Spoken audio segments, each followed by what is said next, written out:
Yes, I'm going to propose a lot of ideas and projects and possible collaborations. That's why I came here. Bernard and I, we have discussed only a few of the many possible things we can do together over the next couple of years. So this is my very explicit aim, because yeah, it doesn't take a lot to see that there is a lot of common ground between Ars Industrialis, the project here, and what we do in Amsterdam, but also what happens in Lüneburg and many other places.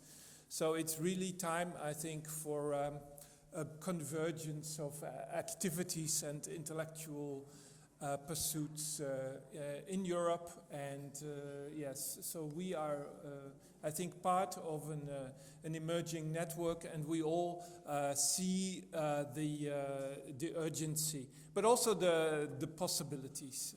I think if you follow the line of WikiLeaks, Anonymous, and now Snowden, NSA, you can also imagine what we have ahead of us over the next few years. So I want to make a few general remarks about, of the last few days, my general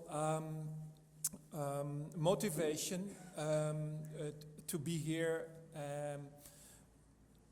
And after that, I will go to the presentation. I will go through a lot of projects and ideas, critiques, other authors, and point maybe at possible collaborations, but also possible interventions. I want to say first a few general remarks about, of course, the idea of Occupy. I am a squatter myself. I've been involved in the squatters movement for 15 years. My first book was the history of the Amsterdam squatters movement, which I published in '89.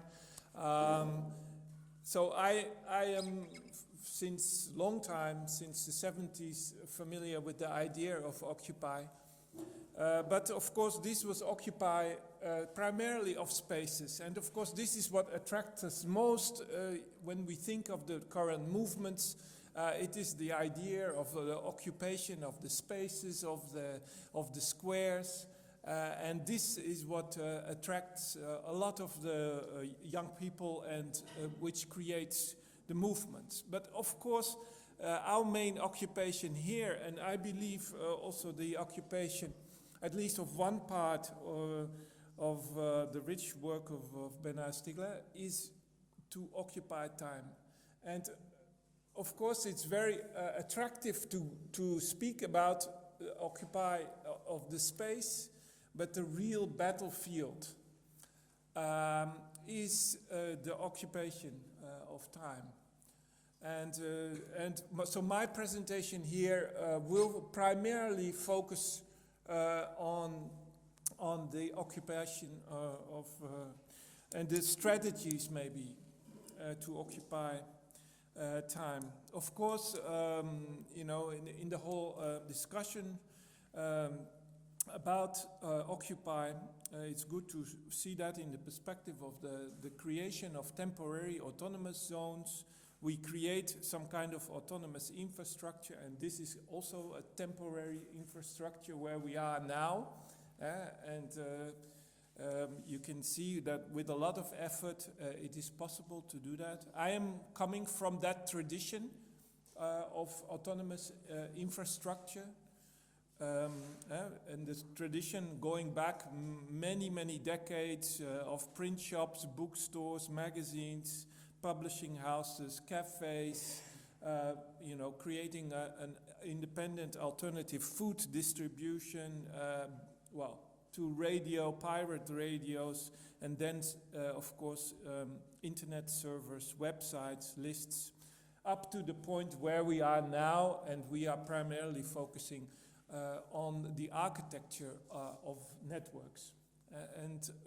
This is kind of where we are in the discussion. So how should our networks look like? And this is my main concern. So how do we analyze and interpret the hegemonic networks, and how, which terms, which other ideas do we have for our own networks. Now these ideas sometimes spill over into the general. And I'm not an expert in general policy. I am not a bureaucrat myself. I'm an activist. But of course, I can see that the emphasis on the autonomous infrastructure always has an element to bring the ideas out in the general, let's say, debate. There are times when people focus a lot on building up autonomous infrastructure, and there are times when people focus very much on general policy. And I believe that over the last few years, especially in my field of internet, we have seen people moving out of the autonomous infrastructure, moving into the general policy. And we are creating there a new, let's say, age of conflict. The idea of conflict is completely new for the internet context. Of course, you can say, well, it has a military background, that is true, but especially in the 1990s, a lot of people were kind of moving on the wave of general consensus, a kind of neoliberal consensus about the empowerment that the internet was bringing to the user, to the individuals, to the communities, and so on and so on. Now, this idea of the empowerment, in my idea, with WikiLeaks, Snowden, and so on, in a way has come to an end. This has, of course, is related also to the incredible spread of the internet across the globe, especially through mobile phones, of course. So this age of access is kind of coming to a close, and we are entering an age of conflict. Now that maybe sounds kind of attractive, because we have to take sides, but at the same time, it is also an age of digital regression. And this is kind of the problem from let's say, the activist perspective. At the moment, we can see, let's say, that the empowerment is turning into regression, and this is why I don't wanna say too much about how we can use all the rich concepts of Bernard Stiegler in this context, but sometimes I will do this because if you will see further in my presentation, there is, for instance, this urgent question of the prioritization of social relations. And the question of Facebook, for me, is this question of an incredible empowerment of social relations. What should have turned into a unique opportunity to diversify, to make more complex social relations, has turned into the opposite. Another aspect I would say also, which is important for me in this presentation, is where Bernard speaks of the massive destruction of attention created by the psychotechnologies. And this idea, which is already very prevalent in the book Taking Care of Youth and Generations, is, in my view, an incredible, valuable contribution to the current internet debate that we are that we are having. And the question of the battle of intelligence, what you just said about MOOCs is just another example of that battle of intelligence, which is going on, which I think is very, very important, that we not only get an understanding of what is going on with that strange word MOOCs. What's a MOOC? What is this? But that we also see that we have an incredible possibility as well to intervene in this field yet. I'm not saying in general that we have possibilities of interventions everywhere. A possibility of an intervention comes up, and either you take it, but then also soon after it goes away. It dissipates. The opportunity is closing down again. And I believe that in this field of MOOCs in general, at the moment we have the possibility to make a lot of critical interventions, and this is what I'm trying to do with my institute, where we kind of try to create a general theory of networks, a kind of psychoanalysis, maybe you could call it, of computer networks and its use. So where we really try to develop a detailed analysis with its own unique vocabulary, which I think is important to understand. The digital networks are not just extensions of the radio and the television and print and so on, even though they all come back in that environment. They kind of return there, but it also has its unique entities. And in my view, the analysis of the demise of attention, for instance, is one of the points where we can really make a critical contribution. And I would really like to call here on everyone, to get involved there. Internet at the moment, because it's now generally available, and because it's entering the age of conflict, asks for a lot of intellectuals, experts, to come on board and to really make a difference. And we are not enough. I can only say we are not enough.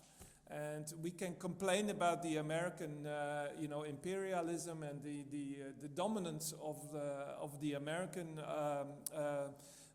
voices and research and concepts. But this is also because there is hardly anyone in Europe active in this field, and especially on the intellectual level. So we have a great number of wonderful hackers, programmers. There are thousands, 10,000s of them here in France, throughout Europe. But I think what we as intellectuals, or as I called ourselves, virtual intellectuals, what our task is, what our unique contribution is precisely to develop and to think through the concepts. And this is not the tasks of the engineers to develop the concepts. And time and again you'll see engineers are very good at translating, implementing the concepts. But which concepts are they going to use? Which ones? And this is precisely the question. And in a lot of research centers, but also companies, in schools, people struggle with this idea. It is not so much the question of technology, but it's the question of what is our vocabulary, and there is no vocabulary. So what we do is we copy the vocabulary that comes with all the products, right? And we have to break this vicious circle. We have to do that. And this, yeah, what I'm trying to do here is my my contribution to that. So since 9 years, I'm running this institute in Amsterdam. The method is relatively simple. What we do, we are only 2 or 3 people, so don't think of it as some kind of huge building or it's just a room. And what we are doing, we bring together a lot of people. Well, much like here. And yeah, this is basically what the dynamics is all about. We create a network of people. They are in regular contact. For instance, the one on social networks, it has 800 members. They do a lot of exchanges and collaborations. And what we do is we facilitate that people can come together in the real space, like here. And that we work towards results, and that we disseminate the results. Okay, so that's pretty straightforward. Just a few examples of the things that we do. This is one which, it's a difficult one. European critical research in search engines. I have never seen a project which has been rejected so many times. So if you want to go for a difficult project, go and research search engines, because this is really what the European elites do not want. They like to complain about Google, but they don't want really people to systematically investigate this field. It's quite remarkable. Especially if you look at the European Commission, how systematic their efforts are to block any development in this direction. But anyway, with our own money, because nobody wanted to finance it, we now have the second big event. We do this together with a group in Vienna. Who have also done similar events called Deep Search. Our event is called Society of the Query, obviously a reference to Guy Debord, Society of the Spectacle, where we see that the Society of the Query, of course, has now taken over the role of the Society of the Spectacle, where the user, him or herself, is not confronted with the spectacle, but constantly has to feed the machine with information. So if you are interested in search engines and politics and the theory of it, that this is something that happens in November. Another event which we did recently with, by the way, for the first time I was financed with this by India. I never had money from India to do projects, but this was the first time we got money from India. Quite 21st century, I think, to be in such a situation. This is early Wikipedia research. Wikipedia is the 5th biggest website, but there's hardly any critical work done on it. And most Wikipedia researchers, they work for the Wikimedia Foundation itself, and what they do is they do statistical analysis. So every year there is a big event, and they study, the amazing amount of statistics that they have. Because it's the only non-profit, I think, in the top 20 or in the top 100 of websites globally. They are number 5, and they're the only non-profit. And they have this enormous amount of data. So the few, in-house researchers that are there are doing statistical analysis. This was a project called Critical Point of View. I still hope that we can also continue this somehow. This was in 2010, 2011 that we did this.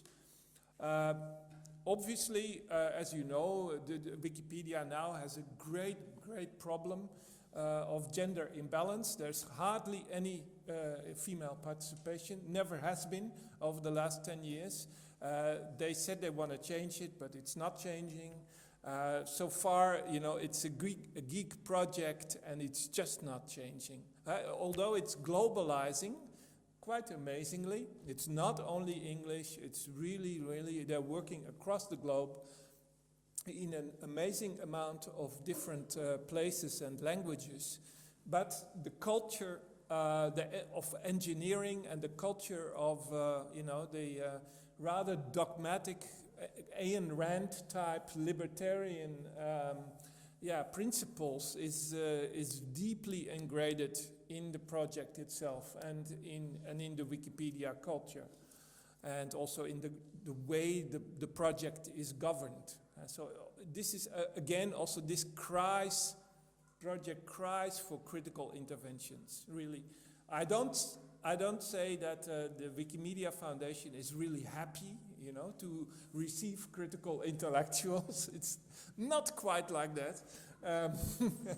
But no, I mean, but they're also not the enemy. It's not like that, you know. But still, very, very interesting and important, because it's also it asks the question from Diderot to you know, to Jamie Wales: what is the encyclopedia today?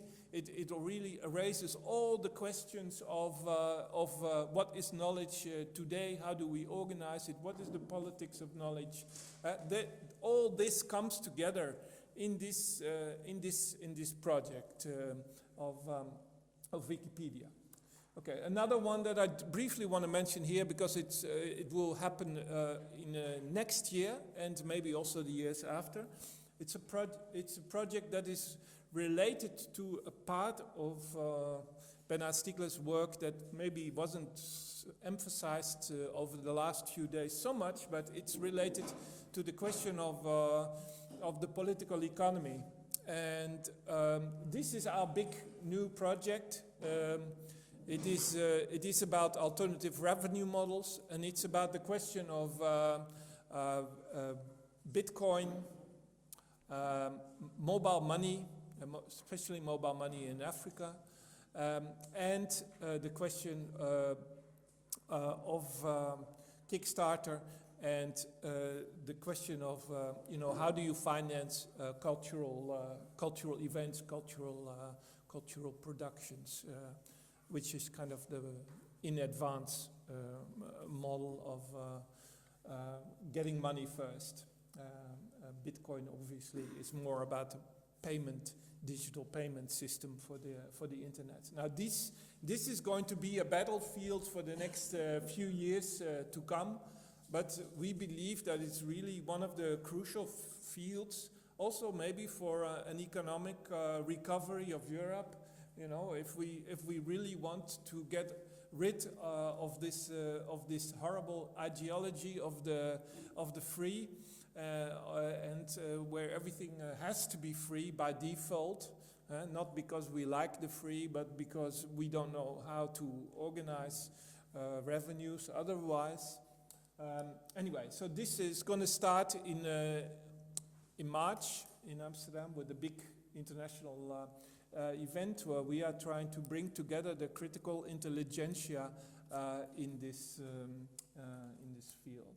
Another one that's going on, which is nice, very applied. I am in an applied school, so I'm not in a university, but very hands-on, which we're doing together with Fleuriel and Kramer. It deals with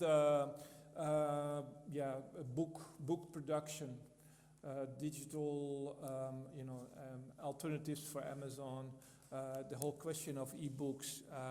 Well, that's a whole other field. I'm not going to talk about that now because it's really big. But yeah, it's a nice. We've been doing this kind of stuff for the last 3 or 4 years. Obviously, it is related to our own publishing activities. We publish a lot of books ourselves, and we are very interested to publish our books in many, many different formats. Maybe also what's going on here. We would like to experiment. What does it mean, EPUB? Do we like it or not? Is it how about PDF? How about reading books on your smartphone? Does that make any sense? How or the future of tablets and iPad, the question of the role of the iPad in education. These are all important questions that will come ahead of us. And this book, the Unlike Us Reader, which has the opening essay of Bernard on the question of Facebook and social networks. This is, for instance, one which we are now putting out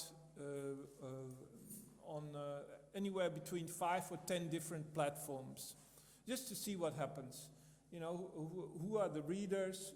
What do they like? How much do they read it? You can all, of course, collect and interpret the statistics. And this is our new, let's say, network, which we founded about 2 years ago. I'm in this presentation, I'm going to specifically talk about the social network. So I'm not going to talk about the other projects. In this presentation, I'm only focusing on, let's say, Facebook and Twitter and all the rest. So the question of social media and the architectures of the networks. And, well, we are very, very familiar, of course, with that. It's the question of, how did we come in the situation where our social life just basically becomes a question of, are you my friend, yes or no?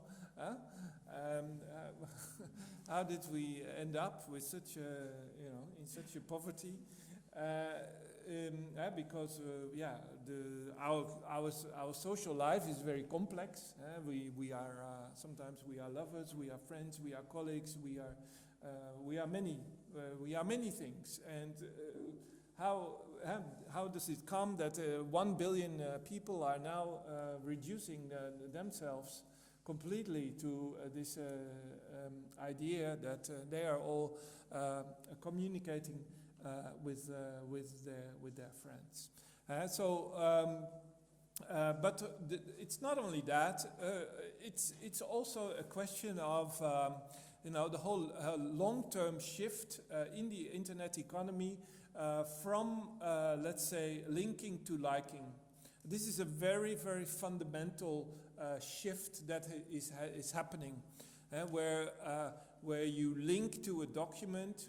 And this is how the World Wide Web started in the early 90s, and where you create a link, and where the link kind of creates the web to an almost subconscious activity, which happens, in the range of a few seconds or maybe less, where you kind of push the like button, which I think has a completely different ontology and history, background, whether we link to something which I think is a more neutral activity. We can link to many things. We can link to many things that we don't like. We can link just because we want to point people at it. To this gesture of liking, which I think is completely driven by marketing, and is done for the sole purpose to collect, our consumerist tastes. So again, there is an incredible reduction of our activities for the sole aim of others, so that they can collect and sell those data. Attempts made amongst Facebook users to let's say create a dislike button so far have been unsuccessful, and that's kind of interesting. I'm more interested in what friends of mine have created, and they called it the whatever button. and it's kind of a plugin, and you can install it on your browser, and it replaces all buttons, not only like, but it creates all buttons into whatever buttons. And what I like about it is that it has a certain it has a certain cynicism, of course, in it, but it shows that that the real culture of the web is one in fact of indifference and of regression. And it's not one where people consciously, for instance, like something. That's not. And anyway, if I would like something, I would never, push a button. I would tell my friends about it, or I would, but anyway, so this kind of the creation of this culture of indifference is a very important development which has happened, I believe, over the last 5 or so years in the web culture. Now, many discussions, of course, about the internet are now related to privacy. I'm not a lawyer. In the Netherlands, there are incredible amounts of lawyers and civil rights activists and a lot of people who are concerned with privacy. So, in a way, in Amsterdam, it's our luxury that we don't have to deal with that whole issue, because there's an incredible movement of hackers and activists who are dealing with it. Also, the mainstream media, radio, television, etc., they are obsessed with the question of privacy. That in turn also gives us the possibility to maybe focus on something else. So if I don't talk here so much about Snowden or the invasion of privacy, or talk about secret services, WikiLeaks, and so on, that's not because I don't care about it. It's primarily because there is already a very strong movement in that direction, and a movement that I'm very, very much part of, and that I think is doing quite well. And even also in Europe, there is in our context, it's this one. It's just an ordinary Austrian guy, very young. He's in his early 20s, and he has created this incredible platform, Europe Against Facebook, which he is a lawyer himself. He is taking Facebook to court. He has been traveling to Ireland because that's where Facebook is based. He's often in Brussels dealing with the fights with the EU bureaucrats over this very important issue, which I think over the next year or so we will see some really important directives coming from Brussels about this issue. So the heat is on. The struggle is really happening. So in that sense, I'm quite optimistic at this level that there is that we can make some progress, or at least win some fights. I believe I'm coming from another field, which kind of looks at these kind of what we call software studies, where we study how software is directing our behavior. And how software is directing our behavior is a whole other question. And you need another theoretical, philosophical apparatus for that. So what the lawyers are doing, and the fight over the privacy, in my view, is quite straightforward. This question, how on the long term, software is directing our thoughts, is creating our education, maybe is also shaping our desires, and so on and so on. Is a much more long-term, maybe Foucauldian question how the apparatus, how the technology really is shaping us and shaping our culture. And this question often is a much harder question if you deal with, let's say, mainstream media, or if you have to tell what you are doing. Often, if you have to tell something, I'm dealing with privacy. That's okay, we understand that. This story, which is also the story of, I believe, the Ars Industrialis project, is somewhat more difficult to communicate.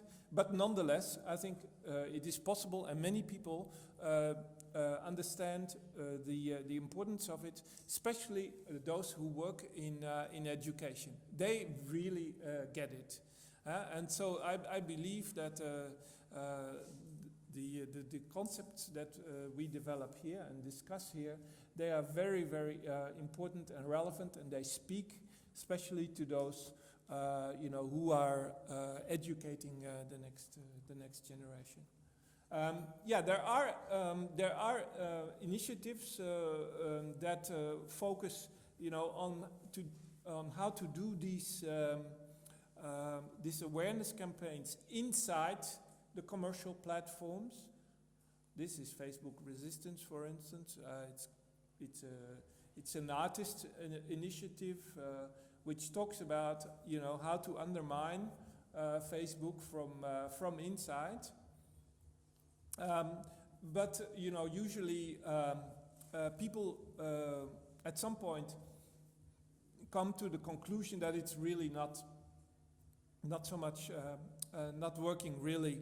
And so, of course, unlike us, our initiative is kind of plagued by the question, should we leave Facebook, yes or no? And this is kind of really the first question that it's an individual question for everyone, because I believe, many are here in the audience, many people are on Facebook, they use Twitter and so on and so on.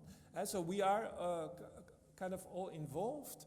But first of all, it appears to us as an individual question of, it's not cool anymore, or it's not allowed, or the theory says we shouldn't use it, or something like the theory police in your head is saying, no, don't use it. But we should get away from that question, because and so this is why I believe initiatives, that say, well, we can organize a lot of trouble inside Facebook. Well, I'm all for that. I have left Facebook myself 3 years ago after many years, and I had enough of it. But that was maybe also more personal for me. It was. Others have turned that into a political statement. I didn't think of it like that at the time. In general, in terms of awareness, there are very, very good tools. And the whole question now, of course, after Snowden, is turning into the question, can we protect ourselves against NSA? Can we protect ourselves against corporate intrusion? Can we protect ourselves against the security apparatus? But there are some easy to use ways, at least maybe only for your own mind. Who knows? Maybe it's only just to calm yourself down and to have the idea that at least you're doing something. Ghostry, I'm a big fan. I really would love if everybody would install it. You can install it in a few seconds, and it really makes quite a big difference in terms of no longer being able, for the obvious ones to trace you. And then, of course, there's the ultimate gesture. There are many ways, and there are many tools these days that help you to leave. By the way, as you know, it is not so easy. So suicide is kind of is a bit cheap here, because it's a process that takes at least 3 to 6 months, and so if you want to leave Facebook, they make it very, very difficult for you. So there is software that helps you to deinstall these things, but you know, they are tricky. It takes a long time, and you have to really develop a new discipline, because you're not allowed in that period of 3 to 6 months to click on anything that, you know, even comes close to Facebook. Because then your account is automatically reactivated and you have to start all over again. Okay, but now I will come back to a few of the alternatives to the social networks a little later on at the end of my presentation. Now I want to go back maybe to the world of theory, and maybe discuss a few of the latest, let's say, trends in internet theory, because there is a shift happening, and the shift really has happened around 2007, 2008. I think it's not a coincidence that it happened after the financial the crisis. But yes, particularly in America, there is now a heated debate about the internet. As you know, until approximately 2005, 2007, there was almost a complete hegemony of the Californian ideology, of the utopian thinking that the internet would solve all the world problems, and so on and so on. But that's absolutely no longer the case. So at least that's a good thing, and it's important for us to look at the cracks in the system, in the consensus, because there are massive cracks in the consensus as we speak. And of course the NSA scandal, but also WikiLeaks and so on, they have also greatly contributed to this. Now, one of the kind of nasty troublemakers, he's from Belarus. He has moved to the United States a while ago. His name is Yuzin Morozov. It's a bit hard to understand his political position. Lately, he's kind of became a fan of Bruno Latour, but he is not an academic. He's a journalist. But he's very, very intelligent, and especially also he's a very, very straightforward guy who directly takes on all the big figures in Silicon Valley. He has no hesitations at all. He doesn't stop anywhere. So in a way, it's kind of a big. He's kind of almost a machine. I sometimes fear that the machine can come to a halt, or that something might happen to him. Because, I'm not saying that he is becoming a real threat, but people start to find him really nasty. The first book that he wrote, The Dark Side of Internet Freedom, was mainly about the idea that the internet and software and so on would liberate all the dictatorships, and that if you bring internet to Iran, the mullahs would crumble and would disappear. Well, that of course is not the case, and I think that book really was very, very well researched, and he had a personal, of course, investment in that too. He worked for the Soros Foundation. He comes from Belarus himself, which is the last dictatorship in Europe, by the way, which, of course, where there is a regime that very, very successfully makes use of internet. And of course, lately also, takes Syria.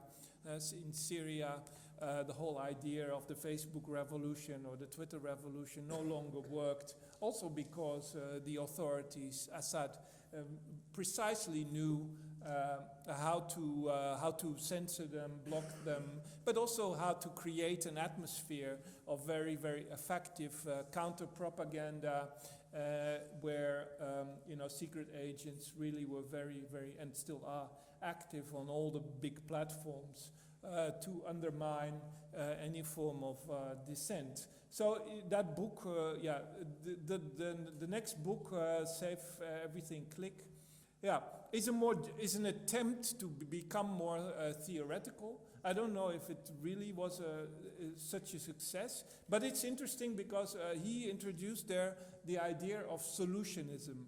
And so this book is a critique of solutionism. The idea that if there is a problem in the world, let's say global warming or AIDS or you name it, pick a problem, that you would hire some computer guys, IT guys, they come and fix the problem for you. Yeah? Now, there's many people, especially in the United States and in California, who believe that this is really the case. That was quite successful. Now we'll see, where he's going next. But he's still very young. He's in his late 20s. He's now 28 or 29. So that's quite remarkable. Another guy from England who moved to the United States as well, who is of course Andrew Keen. But I would say he's maybe a little bit more controversial especially in academia. I don't know exactly. He's primarily a journalist. He's the only asshole in the IT industry.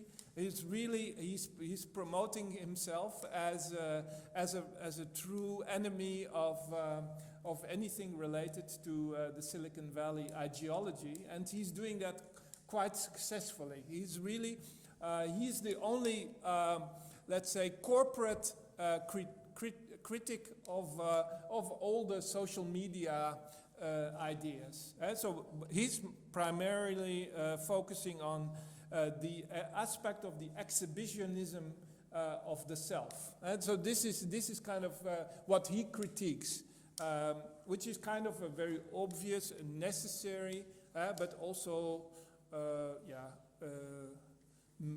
quite, especially these days, quite mainstream critique of social media, and namely that social media are there, only there for the self-promotion of the neoliberal individual. He's doing that. He's doing that quite successfully. Some people find him quite banal. But he's not pretending to be a theorist or anything like that. This is quite different case. This is really a case where somebody from inside Silicon Valley really starts to have serious doubts about where this is all going.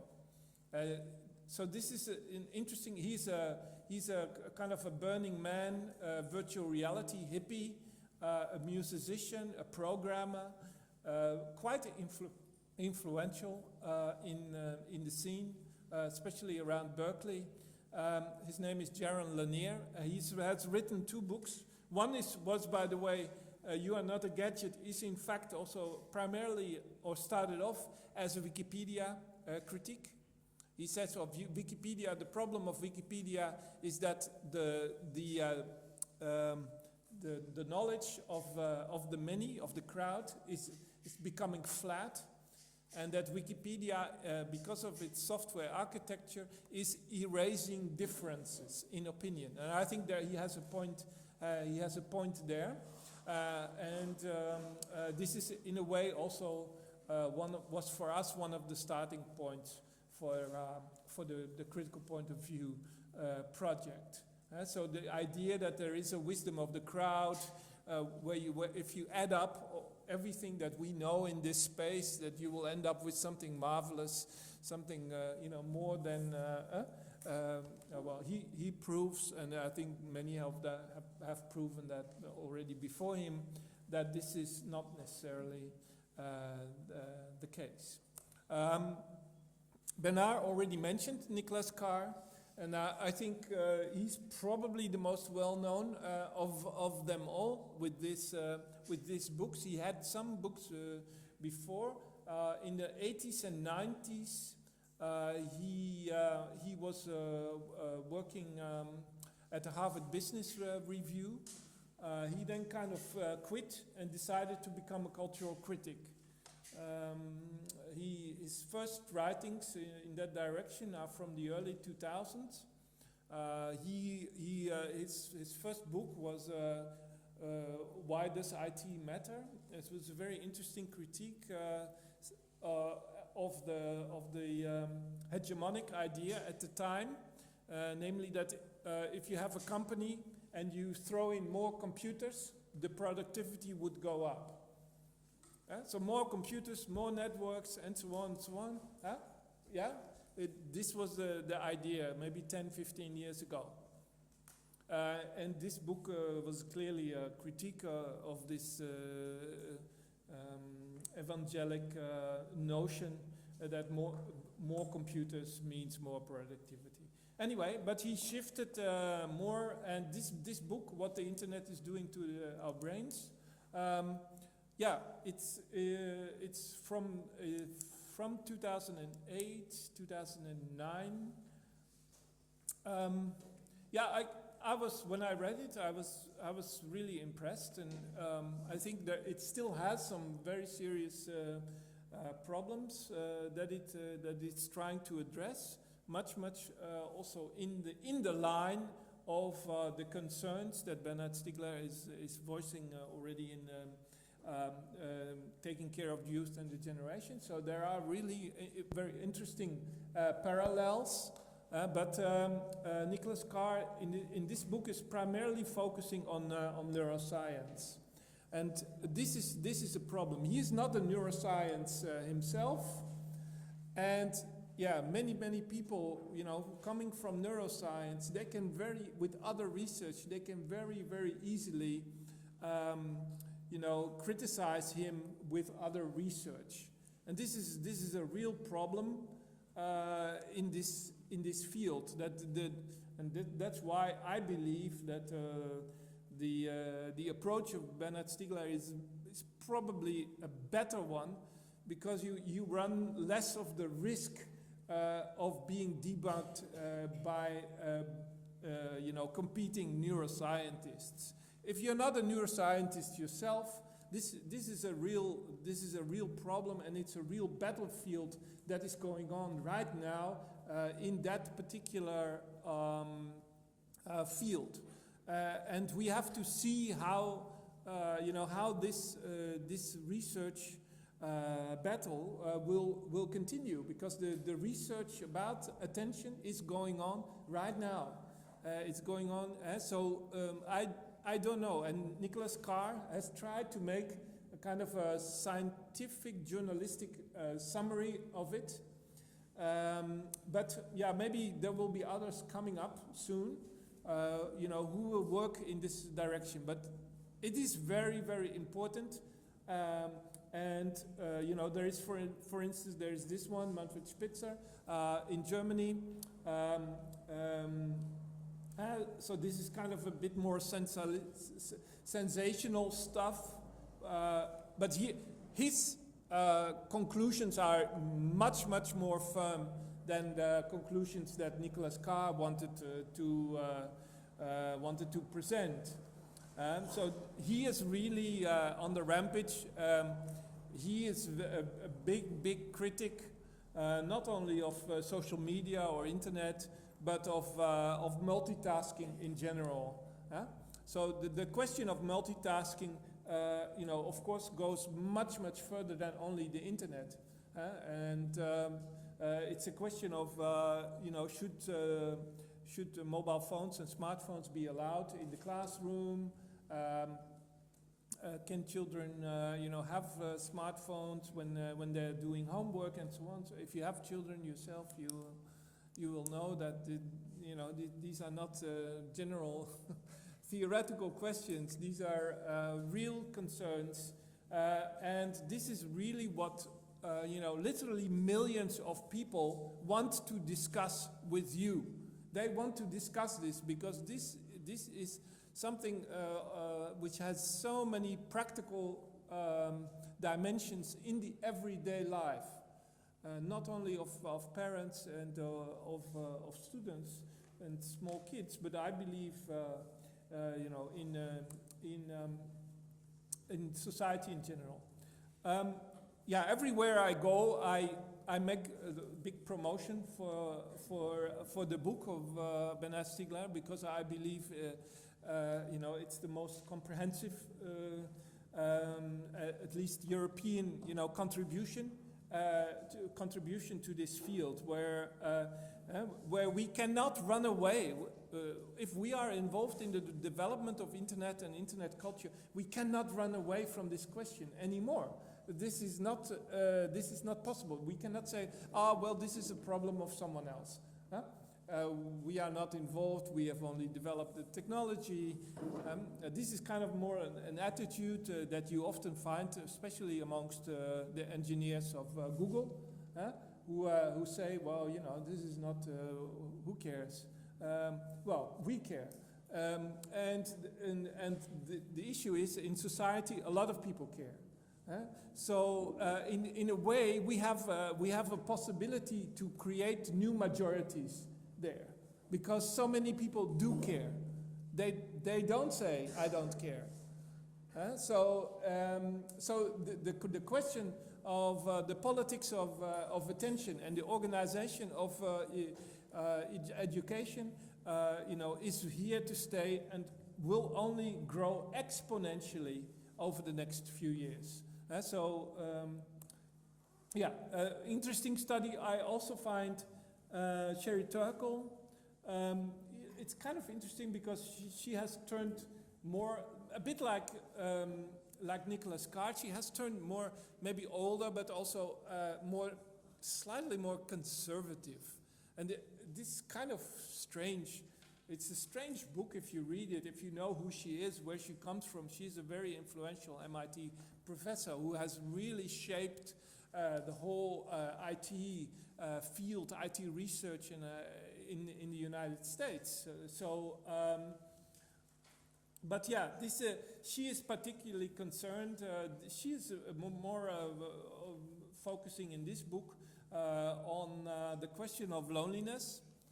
So if you are using all these technologies, if you are using all these tools, what does it mean in terms of your social relations? And it's a new field, let's say, of study, where people kind of discover that the extensive use of social media is resulting in loneliness, in people being more isolated. And anyway, this isolation is happening in society. I believe it's also got other reasons. For instance, divorce, single parents, also the fact that people have to move more often from city to city to find work. So there are. It's a more complex field. But the fact is that social media is these days playing a role in that. This book just came out in English. I don't know. I think it's out in French too. Du musst dein Leben ändern. I don't know the French title for it. But I find it interesting because it has certain passages, certain places which I feel has some kind of clue, maybe where we can find a solution for things. And I'm particularly interested in Peter Sloterdijk's proposals for training and repetition, where he says the solution, for instance, for social media is not on-off. It's not, okay, we throw it away, have a nice offline life. This kind of offline romanticism, which we, of course, all have.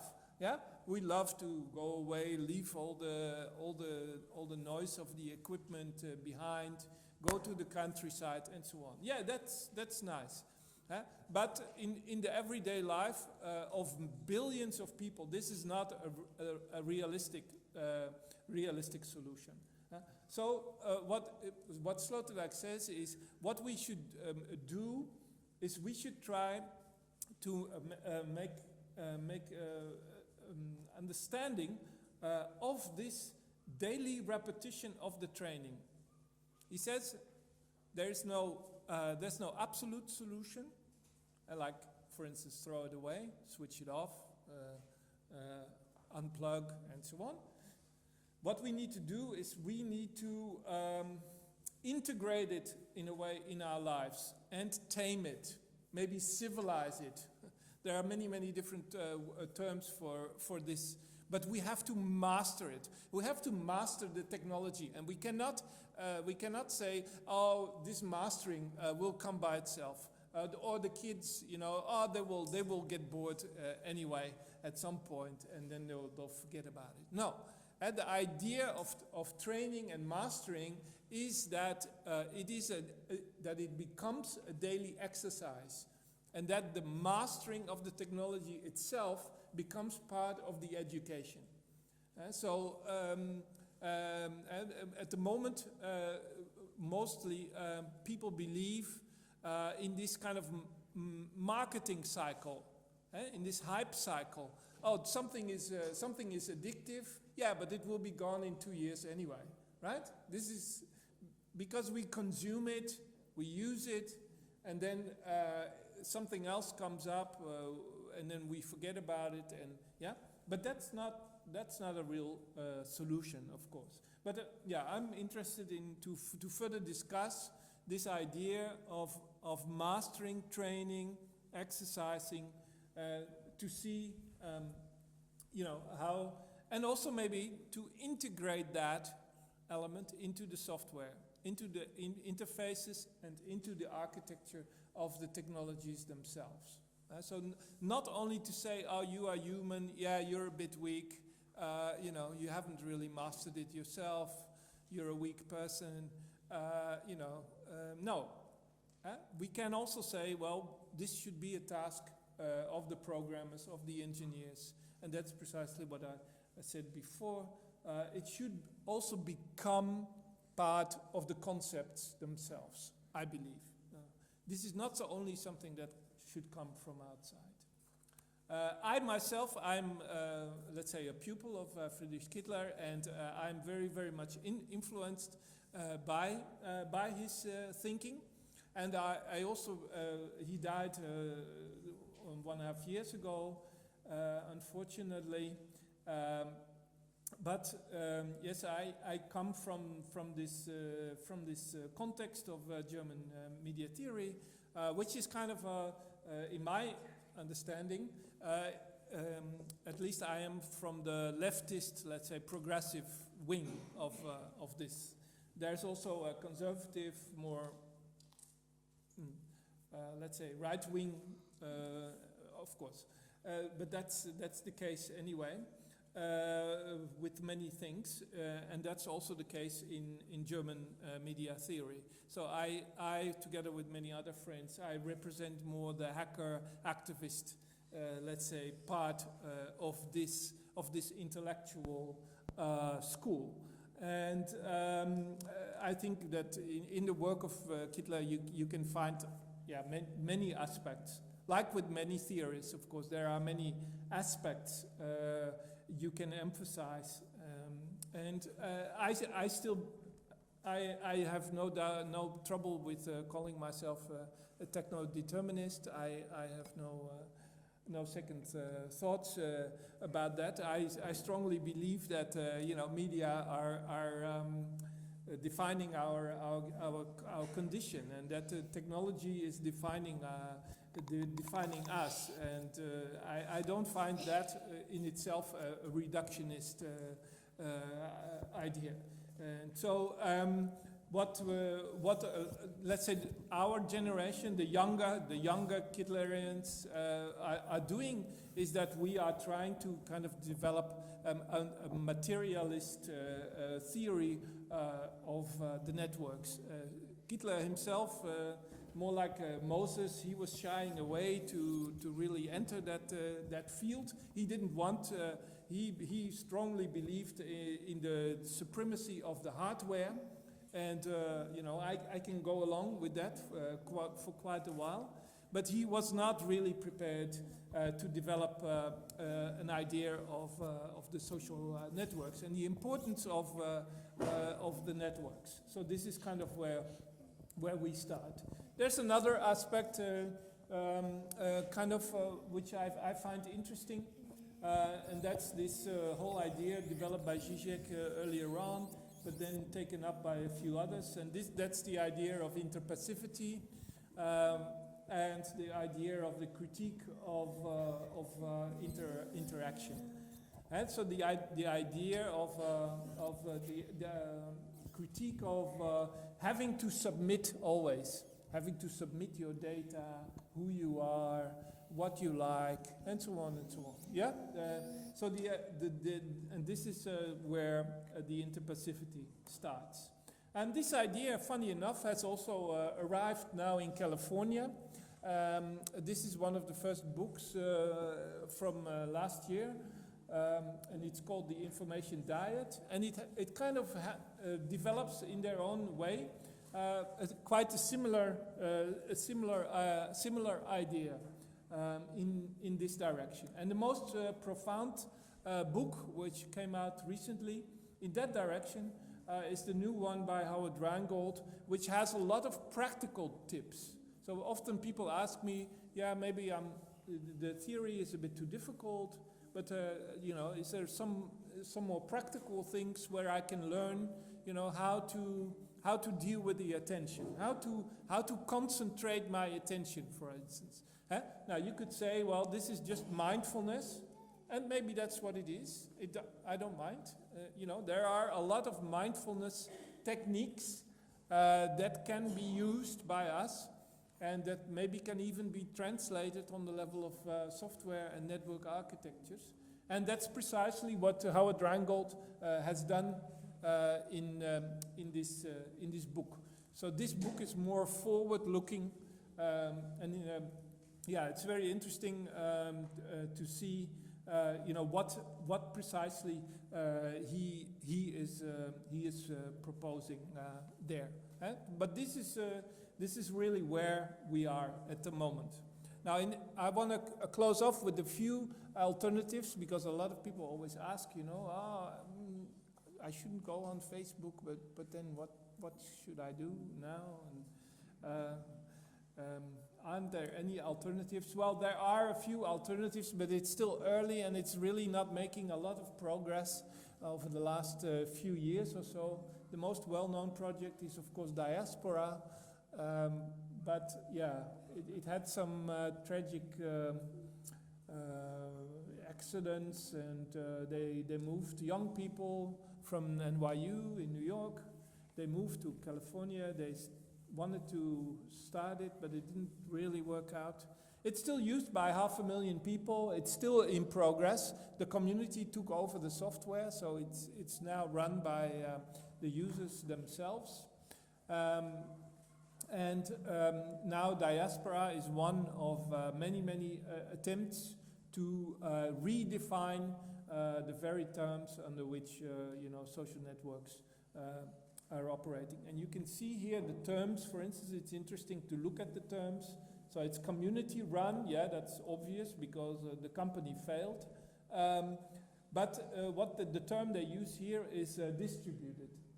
So they say Facebook is not distributed in that sense. Everything is centralized in one company, in one server. But many servers, of course. But the idea of alternatives will be that it will be distributed in some way. And there are many people who are working in that direction. Pump.io is now the current version of many free software, open source attempts in that direction. There's also an alternative for Twitter.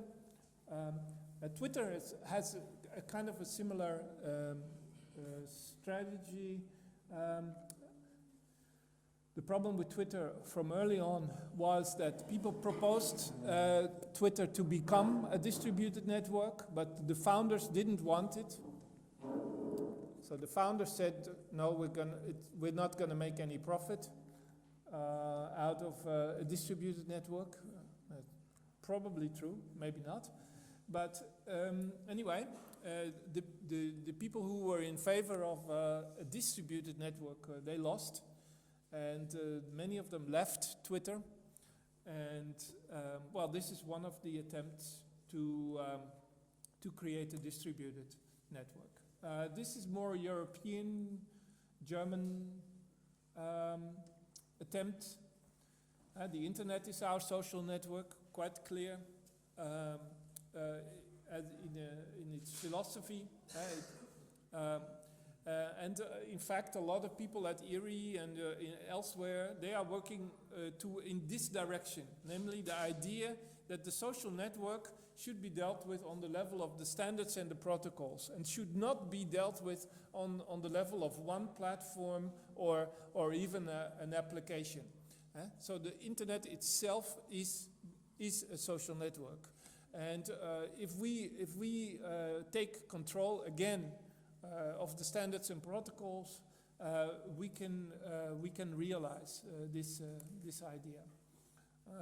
Another one from California, more activist example, crabgrass. Lorea is interesting because it's an activist network in Spain. 300,000 people are making use of it. It's kind of the network behind the Indignatus movement. Yeah, they are also very much interested in further developing. And in case you thought, well, maybe is this all only NGOs and social movements? Well, that's not true. There are also commercial initiatives in this direction, and AppNet is one of them.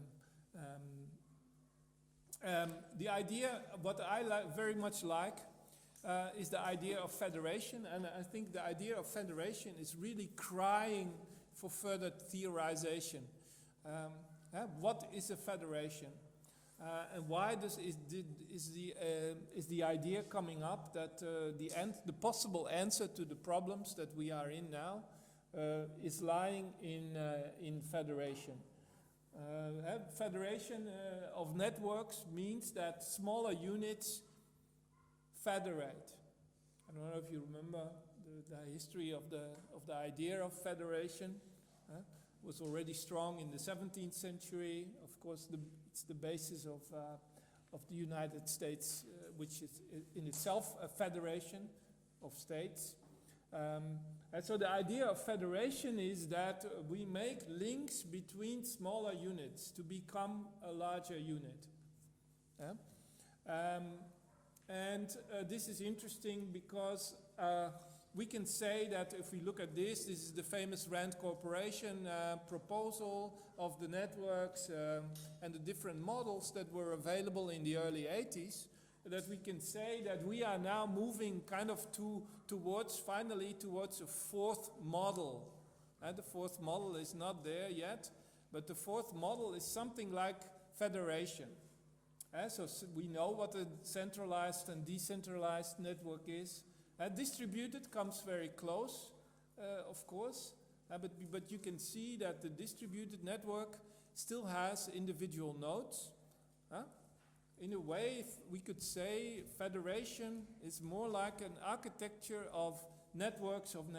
And this is precisely what Ned Rossiter and I have proposed with our concept of organized networks. We believe that networks at the moment, for commercial reasons, and maybe also for security surveillance reasons, are very loose. And this is, of course, the whole idea of the weak links. All the networks that we know right now are based on the idea of weak links. What is a weak link? Well, you know, that you are proposed all the time to make a connection to the friend of your friend of your friend. And you have a weak link, and the network can grow if you connect to the friend of the friend of the friend. Yeah? This is basically how internet has grown over the last 10, 20 years, especially in social terms. Now, what we are saying is, in the next, let's say, generation, we should focus on the strong links, not on the weak links. Like you have here, you have strong links between yourself, and maybe you don't know everyone here, but there are a lot of strong links here in this hall, a lot of strong links. And what we should do is we should strengthen the strong links. And this will be a very, very strong answer to the commercial logic of the social networks, the corporate social networks, which have only invested in weak links. And they cannot think beyond anything. Why? For the simple reason because their only goal has been hypergrowth. And they have so far only been able to achieve hypergrowth in a small amount of time by exploiting the weak links.